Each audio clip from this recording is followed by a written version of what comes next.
क्या आपको पता है कि पाकिस्तान में इस वक्त 25 मिलियन लोग भिखारी हैं। उनका प्रोफेशन, उनका काम ही ये है भीख मांगना। 25 मिलियन यानी कि 2.5 करोड़ आबादी मुल्क की। जिस मुल्क में 21 करोड़ की आबादी रहती है वहाँ पर 2.5 करोड़ लोग भिखारी हो, तो आप खुद सोच सकते हैं कि मुल्क की 13% आबादी दूसरे लोगों पर डिपेंड करती है अपनी ज़िंदगी को गुजारने के लिए। तो ऐसी कंडीशन में मुल्क किस तरह से तरक्की कर सकता है।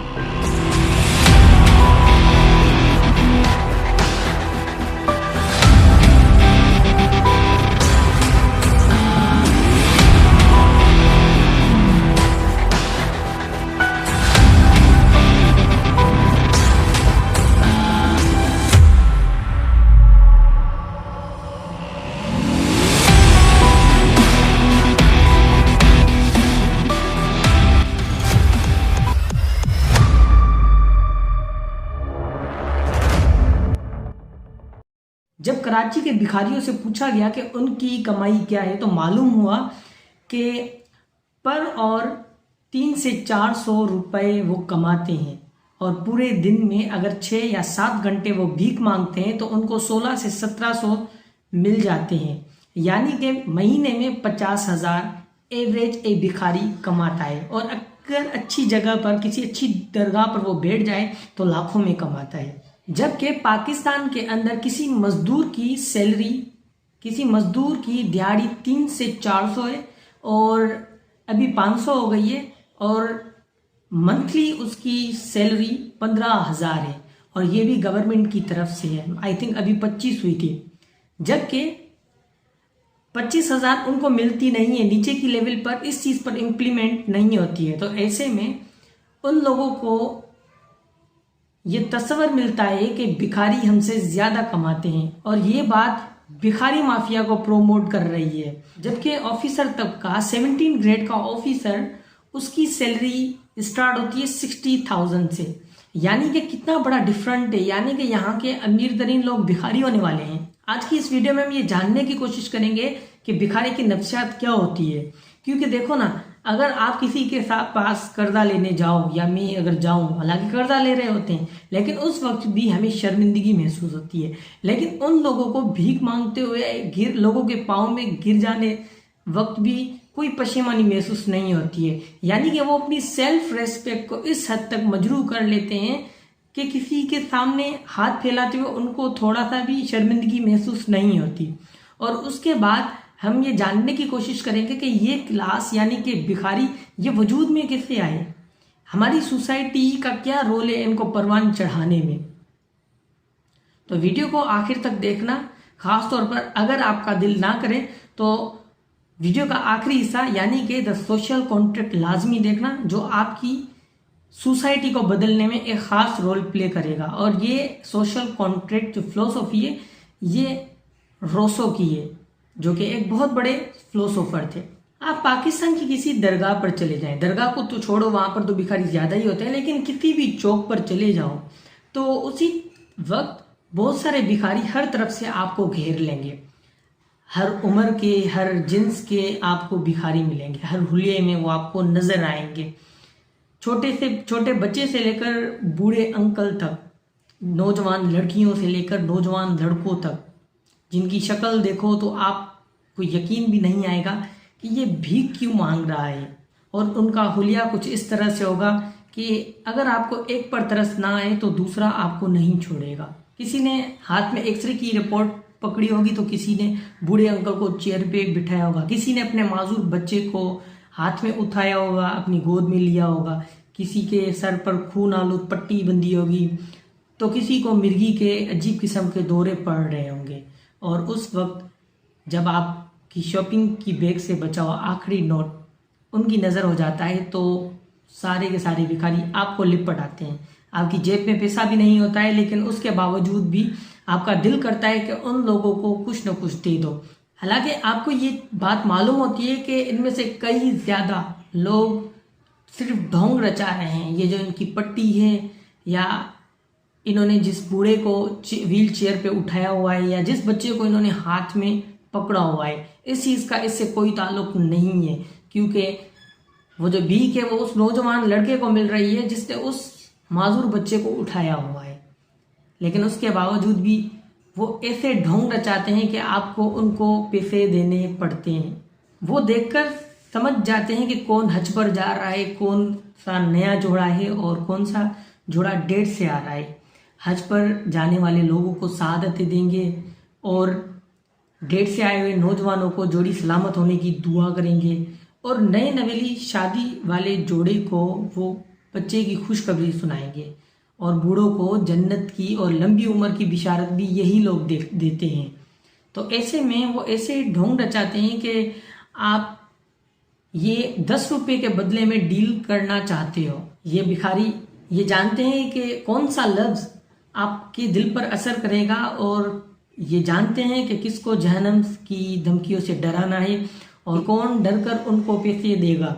ये सब कुछ जानते हैं। इनकी साइकोलॉजी इतनी मजबूत होती है। इन 10 रुपयों के बदले में हो सकता है कि आपकी दिली मुराद पूरी हो जाए, लेकिन आपके उस 10 रुपये की वजह से आप इन भिखारियों को प्रोमोट कर रहे हो। अगर इनको इस भीख के काम से आप दूर कर लो तो ये कोई और काम नहीं कर पाएंगे, क्योंकि ये बचपन से इसी खास काम के लिए ट्रेन हुए हैं। अगर उनसे ये काम नहीं करवाओ तो वो कोई और काम नहीं कर पाएंगे। पाकिस्तान के बड़े शहर कराची में हर साल 3000 से ज़्यादा बच्चे गुम हो जाते हैं, जिनमें स्पेशली वो बच्चे होते हैं जो माजूर होते हैं। उन बच्चों को पकड़कर जो नॉर्मल होते हैं उनको माजूर बनाया जाता है, किसी की आँख फोड़ी जाती है, किसी की टांग निकाली जाती है और फिर उनसे भीख मंगवाई जाती है। और यूँ देखते देखते आपके मुल्क में 25 मिलियन आबादी भिखारी हो चुकी है, जो दूसरों पर डिपेंड करती है, क्योंकि उनके नज़दीक इस काम में बहुत बड़ा स्कोप है। उनको वहाँ पर वो कुछ मिलता है जो किसी दूसरी जगह पर नहीं मिलता।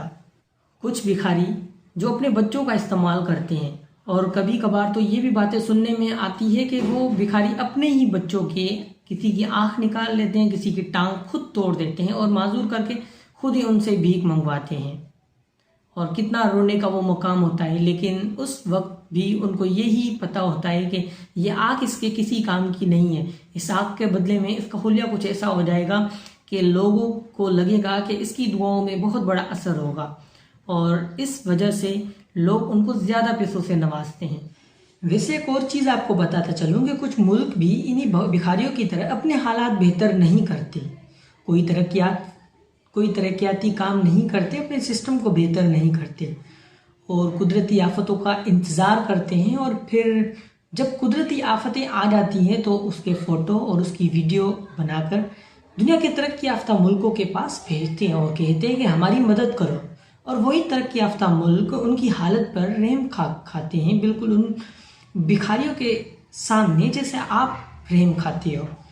लेकिन अनकरीब उन मुल्कों को भी उन मुल्कों का ढोंग पता चल जाएगा और उस वक्त उनको वो वाली फंडिंग नहीं मिल पाएगी। बहरहाल मुल्कों की बातें तो होती रहेंगी, लेकिन अभी हम बात करते हैं रूसो की सोशल कॉन्ट्रैक्ट थ्योरी के बारे में, जिससे हम ये जानने की कोशिश करेंगे कि ये क्लास कैसे डिवाइड हुआ, यानी कि ये भिखारी कैसे वजूद में आए। रूसो कहते हैं कि शुरू में इंसान बिल्कुल आज़ाद था।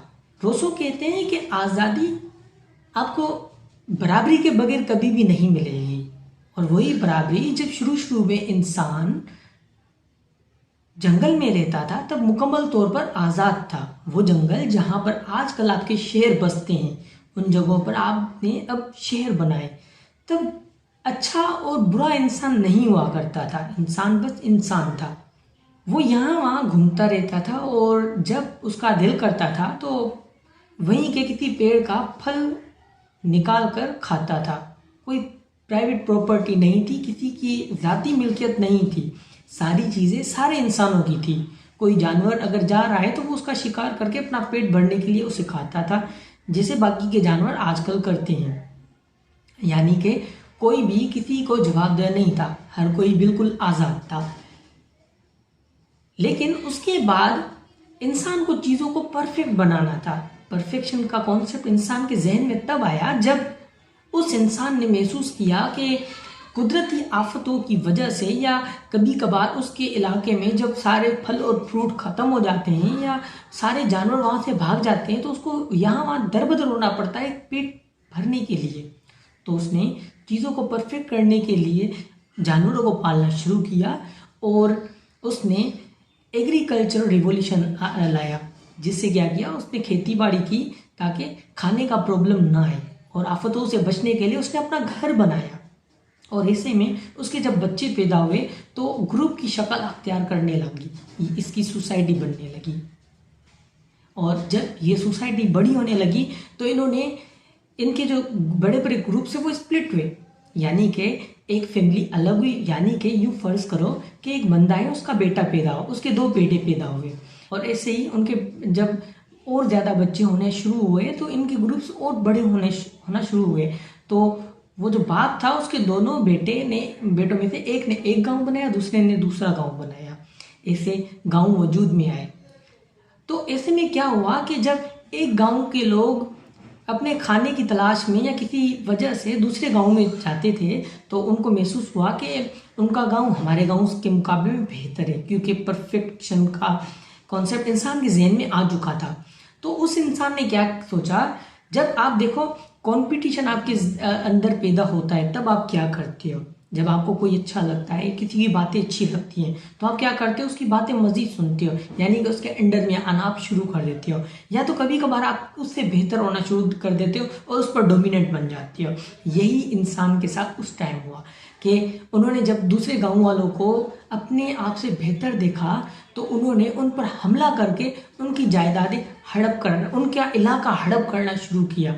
तो ऐसे में पब्लिक प्रॉपर्टी का कॉन्सेप्ट वजूद में आया। ऐसे में इंसानों ने क्या किया, दूसरे गांव वालों की जो खेती बाड़ी थी उसको कब्जे में लिया और उन लोगों को अपना गुलाम बनाया, उनसे काम करवाना शुरू किया। तो ऐसे में क्या हुआ, एक लोग अमीर बन गए, यानी कि जो कब्जावर थे वो बादशाह बने, और वो बादशाह की उसकी जो टोला था वो बादशाह की फौज बने, और जो लोग जिन पर कब्जा हुआ था वो गुलाम बन गए। उनसे उन्होंने अपनी खेतों में काम करवाए और आगे चलकर वो लेबर बन गए, फार्मर बन गए, कोई वाडा बना, कोई लोहार बना। उस टाइम में बादशाह जो कोई काम नहीं करता था वो अपने उन किसानों से ज़्यादा काम करवाता था और उनसे बहुत बड़ा बड़ा टैक्स लेता था, और वो जो किसान जो उगाने वाला हाथ था उसको इतना बचता ही नहीं था, वो इतना ही हाथ उसके पास बचता था कि वो दूसरे दिन कोई काम कर सके। तो ऐसे में आगे चलकर प्राइवेट प्रॉपर्टी और क्लास डिवीजन वजूद में आई कि जो कब्जावर थे वो बादशाह बन गए और उसकी फौज, और बाकी के जो थे वो गरीब बन गए और कुछ लोग अमीर बन गए।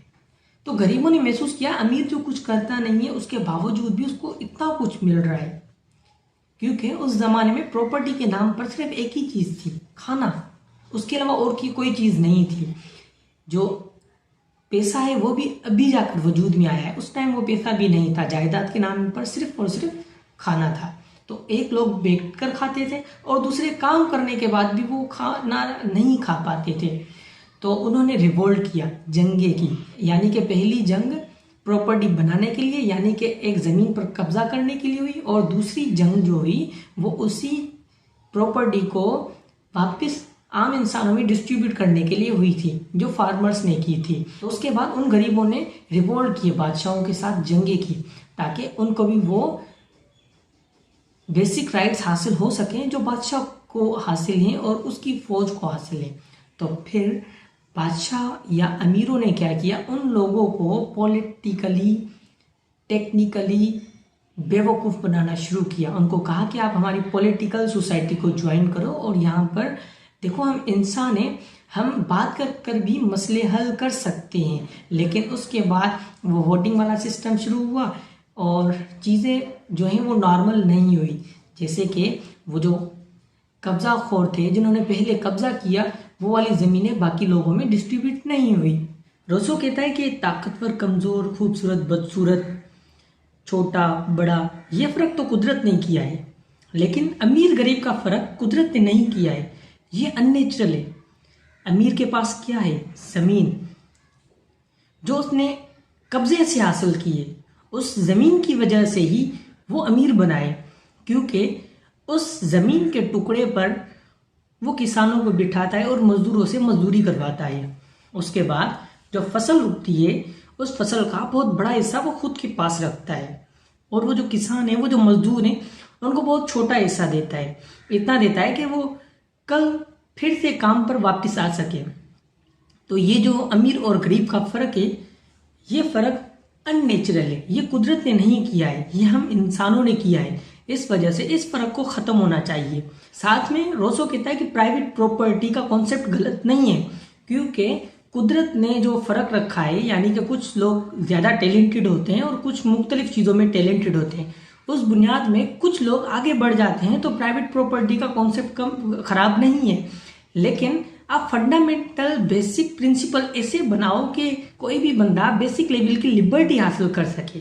जैसे कि अगर आपके यहाँ अगर आप किसी भिखारी को कहो कि आप भीख मांगना छोड़ दो, तो भिखारी सोचेगा कि ठीक है मैं छोड़ देता हूँ, लेकिन करूँगा क्या, मैं कोई नौकरी करूँगा। लेकिन नौकरी वो भी हर किसी को नहीं मिलती। गवर्नमेंट की जॉब ज़्यादातर लोगों के पास नहीं होती है। हज़ारों लाखों फॉर्म्स भरते हैं, उसमें से आधे तो रिजेक्ट हो जाते हैं, और बाकी आधे जो बचते हैं उनमें से भी कोई 10% ही क्वालिफाई करते हैं और जॉब करते हैं, बाकी के 40% रह जाते हैं। जबकि उन्होंने भी तो बचपन से स्कूलों में पढ़ा है, जबकि उन्होंने भी तो उस चीज़ की तैयारी की थी। और अगर बात करी जाए प्राइवेट सेक्टर की, तो प्राइवेट सेक्टर भी इतने नहीं है, तो इतनी एम्प्लॉयमेंट नहीं है। तो अगर कोई अपना कारोबार खोले तो उसके लिए भी पैसा जो चाहिए वो उसके पास नहीं होता है। तो रोसो कहता है कि बेसिक लेवल पर चीज़ों को आप इतना आसान बना दो कि कोई भी भूख ना मरे। जैसे कि अगर आप देखो कि एक बंदा रेप करता है और चोरी करता है, डाके डालता है और मर्डर करता है, अगर उसके पास पैसा है तो वो दूसरे मुल्क में जा सकता है जहाँ पर उस मुल्क का कानून नहीं चलता। लेकिन यही जुर्म अगर कोई गरीब करे तो उस पर कानून अप्लाई होगा, जबकि जुर्म दोनों ने किया है, सजा के मुस्तहिक दोनों हैं। लेकिन यहाँ पर अमीर को एक खास प्रिविलेज मिल रहा है। आपकी कंट्री के अंदर काफ़ी सारे ऐसे ऑफिसर्स होते हैं, आपके यहाँ ऐसे असेंबली के मेंबर्स होते हैं, दोनों असेंबलीज के, जो करप्शन करते हैं लेकिन उसके बाद भी वहाँ से बच जाते हैं। यानी कि ऐसे प्रिविलेज जो वो हासिल करते हैं, ऐसी चीज़ों को ख़त्म होना चाहिए। अगर अमीर पकड़ा जाए तो उसके लिए एक स्पेशल किस्म की जेल होती है, जिसे ए कैटेगरी कहा जाता है, गरीब के लिए सी कैटेगरी। यानी कि ये जो डिवीज़न है ये ख़त्म होनी चाहिए। अगर बात करी जाए आपकी कंट्री पाकिस्तान की या बराबर की कंट्री हिंदुस्तान की, तो वहाँ पर यूपीएससी का और यहाँ पर सीएसएस का एग्जाम लिया जाता है, जिसमें कोई भी गरीब से गरीब या अमीर से अमीर का बच्चा क्वालिफाई करके ब्यूरोक्रेट बन सकता है। लेकिन यहाँ पर भी देखें कि एक चीज़ की प्रिविलेज अमीरों को मिलती है कि अमीर का बच्चा है, उस पर कोई जिम्मेदारी नहीं है, वो बैठकर आराम से पढ़ सकता है। लेकिन गरीब का बच्चा 12 से 10 घंटे कैसे पढ़ सकता है, उसको अपना पेट भी गुजर करना है ना। तो यहाँ पर गरीब को अमीर के मुकाबले में 10 गुना ज़्यादा मेहनत करनी पड़ेगी, फिर आगे जाएगा। तो इस किस्म की नाइंसाफियाँ जो हैं इनको ख़त्म होना चाहिए, ये रोसो कहता है। और यही सबब है कि क्लास वजूद में आए हैं, और यही सबब है कि जब नौजवानों को ये महसूस होता है कि हमारे लिए एम्प्लॉयमेंट नहीं है, लोगों को एम्प्लॉयमेंट नहीं मिलती, तो वो भीख मांगना शुरू कर देते हैं। और जब वो भीख मांगना शुरू कर देते हैं तो दूसरों को ये महसूस होता है कि यहाँ पर भीख का जो है वो इसको बहुत बड़ा है और यहाँ पर हमें ज़्यादा पैसे मिल सकते हैं, तो इसलिए वो बाकी का काम छोड़कर इस धंधे में लग जाते हैं। और फिर वो बेगर माफिया जो खास एक ग्रोह है, जो परवान चढ़ है, उसका भी बुनियादी सबब ये है कि आप ऐसे कानून बनाओ जहाँ पर अमीर और गरीब सब बराबर हों, जहाँ पर कोई डिस्क्रिमिनेशन नहीं हो। वरना तो यहाँ पर एक ऐसा समाज है जहाँ पर एक पॉलिटिशियन कितने जुर्म करें, लेकिन एक मजहबी क्लरिक के साथ उसने फोटो खिंचवा दी तो उसके सारे के सारे गुनाह ही माफ़ हो जाते हैं। तो शुक्रिया वीडियो को यहाँ तक देखने के लिए।